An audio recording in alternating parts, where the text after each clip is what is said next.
নির্বাচনে বেরিয়ে কেমন লাগছে? বহুত ভালো লাগছে। জন সওয়াল চালু হয়ে গেছে, এখন জনের গণের পুরো আশীর্বাদ পাওয়া যাচ্ছে। আজকে আমরা যেরকম ভিড় দেখতেছি, জনগণের ভালোবাসা দেখতেছি, মনে হচ্ছে না যে ডালকোলা থেকে আমি সামনে আমাদের যে কন্টেস্ট ক্যান্ডিডেট বিজেপি তৃণমূল কেউ আমার সামনে না, যে জনের আশীর্বাদ পাচ্ছি। সবাই আশীর্বাদ দিচ্ছে ভালো। ডালকোলা শহর থেকে আমাদের অনেক ভালো ভোটে লিড করছে।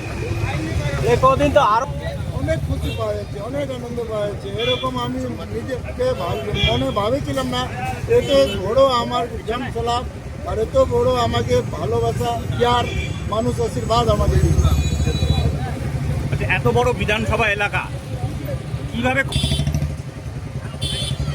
खबर कर रहे हैं, बहुत मुश्किल हो रही है, लेकिन विधानसभा का वोट जो है बहुत बड़ा लंबा एरिया है। 20 दिन का समय मिला था हमें, इसी में हम कवर करके अपना जो है विधानसभा को लोग को सामने विधायक के बारे और अपने काम के बारे, अपने विधायक का जो काम था, जो विधायक का अहंकार था, जो डालकोला शहर के वासी को बोलता था विधायक तो हमें वोट नहीं चाहिए, इसी तरीका से हमको डालकोला का वोट नहीं चाहिए। तो डालकोला का जनगण प्यार करके दिखा दिया है हमें कि देखिए इस विधायक को इस बार उठा फेंकेंगे और आपके साथ है। और इस विधायक का जो अहंकार था कि जनगण का वोट नहीं चाहिए, उसके साथ भी नहीं है और उसको 3 नंबर नहीं 4 नंबर भेजेंगे। তৃণমূলের রানিং বিধায়কের জন্য আমাদের অনেক সুবিধা হচ্ছে আরও প্রচার করতে, কারণ উনি যে কুকর্মগুলো করেছেন, উনি যে দুর্নীতিগুলো করেছেন, সেগুলো করমদিঘি বিধানসভার মানুষ সব জেনে গেছেন। এই জন্য আমাদের প্রার্থীকে করমদিঘি বিধানসভায় ওনার দুর্নীতির জন্য আমাদের প্রার্থীকে দু হাত তুলে মানুষ স্বেচ্ছায় আশীর্বাদ করছেন। কারণ করমদিঘির বিধায়ক আমাদের ডালকোলাতে বলেছেন যে ডালকোলা পৌরসভার বিধানসভা ভোটে মানে পৌরসভা ভোটে আমার দরকার নেই জনসাধারণের। হ্যাঁ, আমি বলি অন্য অন্য জায়গা থেকে রানীগঞ্জ আরও অন্যান্য অঞ্চল থেকে ভোট পেয়ে যাব। একজন বিধায়ক যদি এরকম বলে তাহলে মানুষ কি করে তাকে ভোটটা দেবে?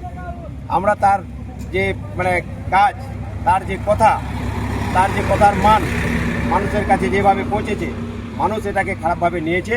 যার জন্য এই বিধায়ককে, দুর্নীতিবাজ বিধায়ককে এখান থেকে তুলে ফেলার বা উপরে ফেলার মানুষ কিন্তু চিন্তাভাবনা করে নিয়েছে।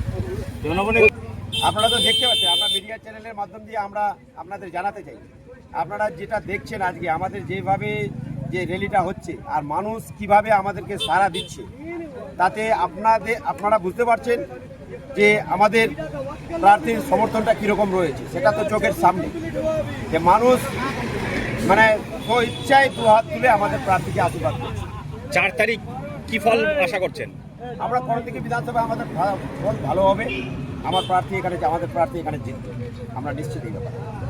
কারণটা হচ্ছে এই জন্য জিতবে যে বর্তমান যে বিধায়ক আমাদের করমদিঘি বিধানসভায় যে 5 বছরের যিনি বিধায়ক ছিলেন, আজকে প্রার্থী উনি যে কাজগুলো করেছেন, শুধু ফিতা করার কাজ করেছেন, উন্নয়নের কাজ করেননি। তার প্রমাণস্বরূপ আমরা বলতে পারি যে আপনারা জানেন, টিভি মিডিয়া থেকে শুরু করে এবং জনসাধারণ করমদিঘির জানে যে ডালকোলাতে ও সুপার স্পেশালিটি হসপিটাল আজ 5 বছর ধরে করছে এবং কয়েকবার ফিতা কাটা হয়ে গেছে, কিন্তু কোনো কাজ হয়নি, কোনো টেন্ডার হয়নি, কোনো ওয়ার্ক অর্ডার বের হয়নি। এবং আমাদের ডালকোলাতে যে পানীয় জলের সমস্যা বা করমদিঘি বিধানসভায় যে পানীয় জলের সমস্যা, সেটারও কোনো সুরক্ষা সুব্যবস্থা উনি করতে পারেন। উনি বরঞ্চ মানুষকে বিপদে ফেলেছেন। আজকে ডালকোলা পৌরসভায় 16 জন কাউন্সিলর তৃণমূলের থাকা সত্ত্বেও আজকে কাউন্সিলররা মানুষের পরিষেবা দিতে পারছেন না। ওনাদের কন্দলের জন্য আজকে পৌরসভার যে চেয়ারম্যান, সে আজকে চেয়ারে নেই। চেয়ার থেকে যে পৌরসভার সদস্য সরকার মহাশয় চেয়ারে ছিলেন, তাকে সরিয়ে দেওয়া হয়েছে। অথচ 6 মাস হয়ে গেছে, এখনও কোনো চেয়ারম্যান সেই জায়গায় তাকে দায়িত্ব দেওয়া হয়নি। যিনি বিওসির সমর্থনে চেয়ারম্যান হয়েছিলেন, তাকে আজ পর্যন্ত তৃণমূলের সরকার বা তৃণমূলের প্রশাসন তাকে আজ পর্যন্ত দায়িত্ব দেয়নি। যার জন্যেই আমাদের যে পৌরসভার যে যারা জনসাধারণ, তাদের প্রয়োজনে, তাদের স্বার্থে যে কাজগুলো যখন ওরা পৌরসভায় যায়, তারা কিন্তু তাদের পরিষেবাটা পাচ্ছে না। এই জন্য বিশেষ করে ডালকোলা পৌরসভা একদমই মানে এই সরকারের বিরুদ্ধে চলে গেছে, এই বিধায়কের বিরুদ্ধে চলে গেছে। আর ওইদিকে করমদিঘি তো আপনারা বুঝতে পারছেন, যখন শহরের মানুষকে এত বোকা বানানোর চেষ্টা করছে, তাহলে গ্রামগঞ্জের মানুষকে আর কত বোকা বানাবে, এটা তো আমরা বুঝতে পারছি। আচ্ছা, বলছি সেটা কিভাবে দেখছেন? দেখুন, এটা সারা পশ্চিমবঙ্গে শিক্ষা এবং স্বাস্থ্য পরিকাঠামো ভেঙে পড়েছে, এটা জনসাধারণ জেনে গেছে। আপনারা দেখবেন যে আজকে সাধারণ মানুষ যারা পরিষেবার জন্য হসপিটালে যায়, ওখানে ডাক্তার নেই, এবং ওখানে যদিও যাই ডাক্তার আছে, তাতে যদি মানুষের যদি রোগটা ধরা পড়বে কীভাবে, ব্লাড মূত্র পরীক্ষার মাধ্যমে, দেখবেন তার সরঞ্জাম নেই, শুধু বিল্ডিংগুলো আছে। এবং কিছু রোগী কল্যাণ সমিতি গঠন করে তৃণমূলের নেতারা যা ওখানে কিছু সুযোগ সুবিধা আছে সেটাও ওখান থেকে তারা ভাগ নিয়ে সেটাকে ধ্বংস করে দিয়েছে। স্কুল শিক্ষার ক্ষেত্রে এখানে বিধায়ক বলছিল বারবার যে আমি করণদিঘিতে একটা গার্লস কলেজ করব, কিন্তু আজ পর্যন্ত করতে পারেনি। এবং যেগুলো আগের থেকে যে আমাদের টিচার বা যেটা ছিল সেটা ধীরে ধীরে কিন্তু এই 15 বছরে সেগুলোও নেই স্কুলে।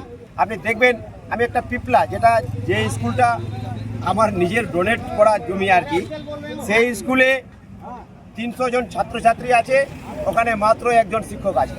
আপনারা বলুন, 300 জন ছাত্রছাত্রীকে ও মিড ডে মিলের পরিষেবা দেবে না, অফিসিয়াল কাগজপত্র মেনটেন করবে না, ইলেকশনের যে বিএলের যে দায়িত্বের থাকে সেগুলো করবে না, ওই 300 জন ছাত্রকে সে পড়াশোনা করার দায়িত্বটা নিতে পারে?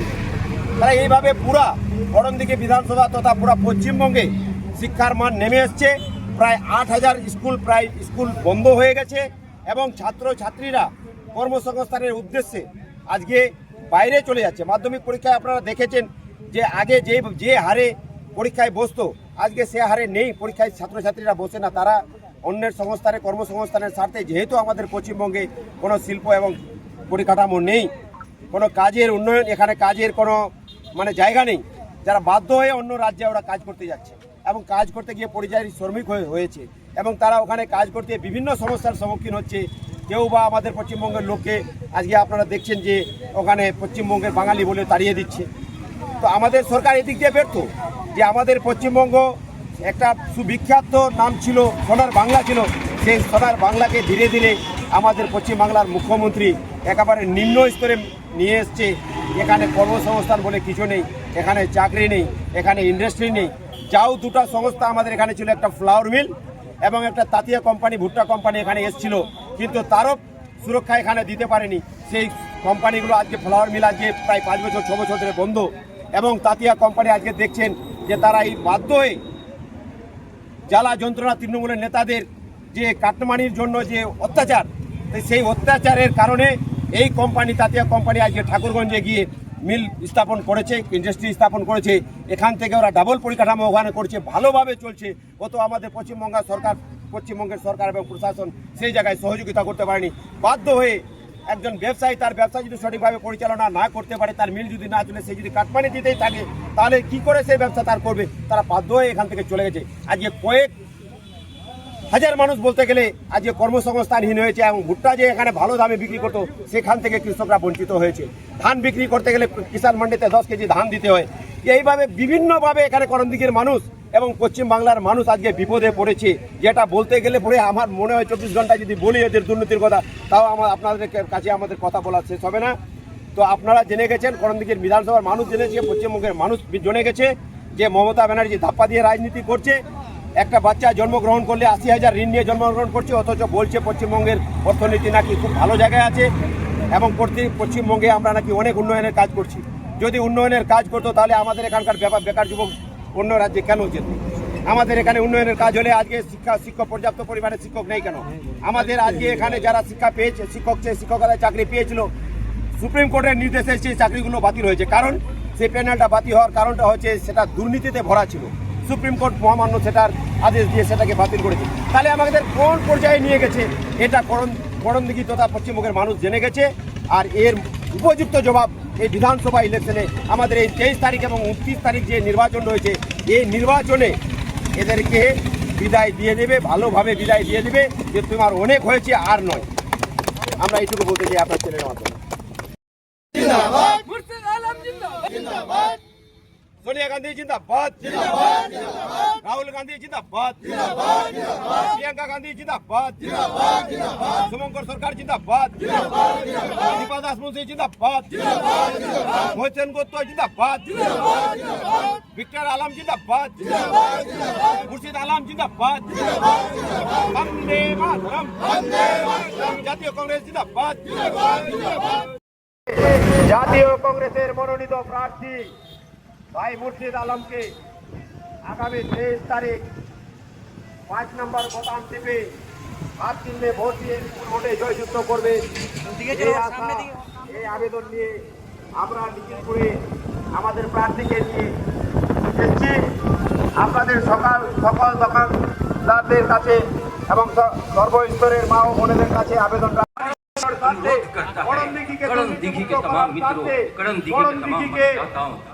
উন্নয়নের স্বার্থে করণদিঘিতে শিল্প স্থাপনের স্বার্থে আমরা সকল স্তরের মানুষের কাছে আবেদন রাখছি আমরা আপনাদের কাছে আবেদন রাখছি যে আমাদের কংগ্রেসের প্রার্থী রাহুল গান্ধীর মনোনীত প্রার্থী ভাই মুর্শিদ আলমকে আগামী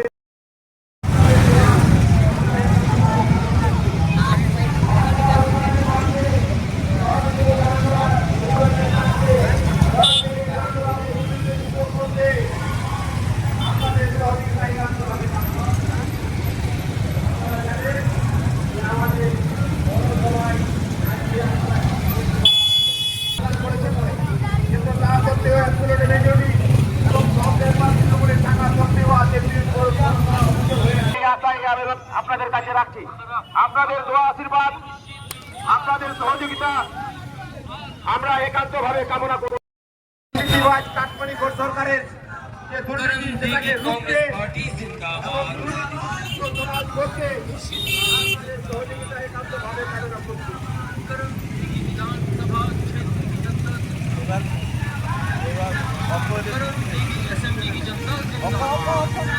চলো চলো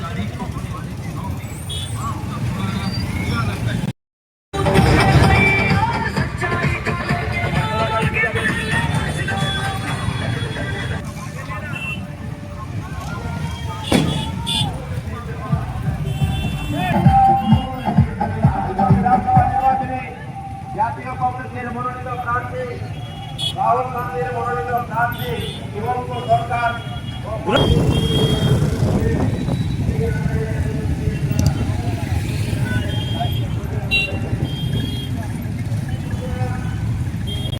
আগের নাম্বার ওই মোবাইলে আছে ওই মোবাইলটা অফ করা আছে ভিজুয়ালটা বেশি চলো